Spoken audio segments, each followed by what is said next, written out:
सुप्रभात पिलामाने आजिकार एही विज्ञान कालांश को समस्त को स्वागत। पूर्व कालांश रे आमे प्राणी मानकर जत्न व सुरक्षा विषय रे आलोचना करथिले। आज आमे आलोचना करिबा उद्भिदर जत्न व सुरक्षा विषय रे। पिलामाने तुमे माने जानिथिबो जे वृक्ष को आमर जीवन बोली कहा जाए, काहेकि ना गछ बिना आमे बंची रहिबा असंभव अटे। गछ आमको अम्लजान दे थाए, जहाद्वारा कि आमर जीवन रक्षा होता है। गछ ठारू आमे आहुरी मध्य अनेक उपकार पाई थाउ। गछ ठारू आमे काठ पाई थाउ, फलमूल पाई थाउ, औषध पाई थाउ, छाई पाई थाउ एवं एही गछ पाई आम पृथ्वी मध्य बहुत सुंदर देखा जाए। सेथिपाई गछर जत्न व सुरक्षा आमर कर्तव्य अटे। वर्तमान आमे गछर सुरक्षा और जत्न विषय आलोचना करिबा। मने कर तुमको गोटिए चारा गछ दियागला एवं तुमर बाड़ी रे बा विद्यालय लगेबाकू कुहागला।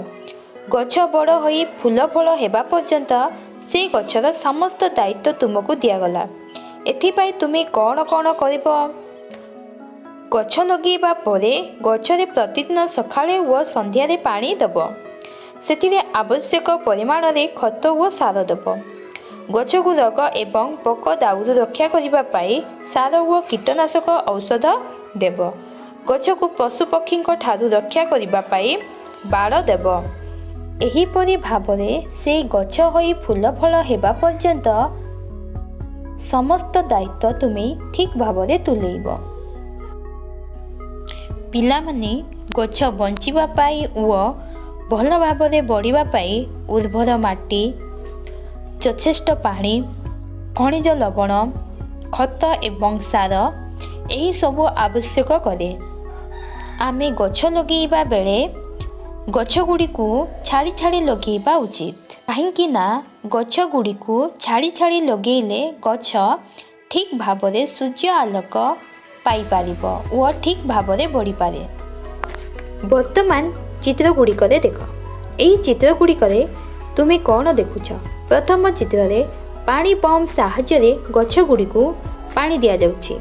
द्वितीय चित्र रे पानी दिया केन साहाय्य गछरे पानी दिया जाउछि एवं तृतीय चित्र रे टेंडा साहाय्य जमी रे पानी मोड़ा जाउछि।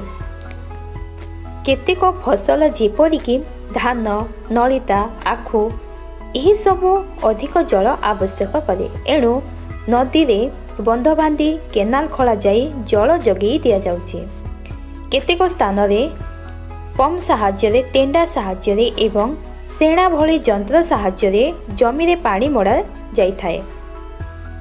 पिलामाने तुमे जानिथिबो जे उर्वर माटी रे भल फसल हुए। तेबे आमे जमीर उर्वरता वृद्धि करिबा पाई कौन करिबा? जमीर उर्वरता वृद्धि करिबा पाई माटी परीक्षा करी आवश्यक खत सार देबा। रासायनिक सार बदल रे जैविक खत देबा। धान चाष परे जमी रे डाली जातीय फसल चाष कले जमीर उर्वरता बढ़े। तुमे जानिथिबो जे गछ गुड़िक खनिज लवण को खाद्य रूपे व्यवहार करते। जल सांगको खनिज लवण मध्य गछर दरकार हुए। तेणु गछ गुड़िक यथेष्ट खनिज लवण जोगेइबा पाई जमी रे विभिन्न प्रकार सार व खत देबाकू होइथाए। गोटिए जमी रे एका प्रकार फसल सबुबेले न करी गोटिए किसमर फसल परे अन्य गोटिए फसल करा जिबा आवश्यक। जेपरिकी मु तुमको कहिथिली धान चाष परे सही जमी रे डाली जातीय फसल करिबा आवश्यक, कारण धान चाष परे डाली जातीय फसल कले जमीर उर्वरता बढ़ी थाए। पिलामाने तुमे जानिछ बगीचार चारिपाखे बाड़ काहेकि दिया जाए? गाई, छेली, मेंढा आदि पशु मानक ठारू बगीचा को रक्षा करिबा पाई चारिपाखरे बाड़ दिया जाए। परवर्ती कालांश रे आगको पढ़िबा। तुम पाई घर काम। धन्यवाद।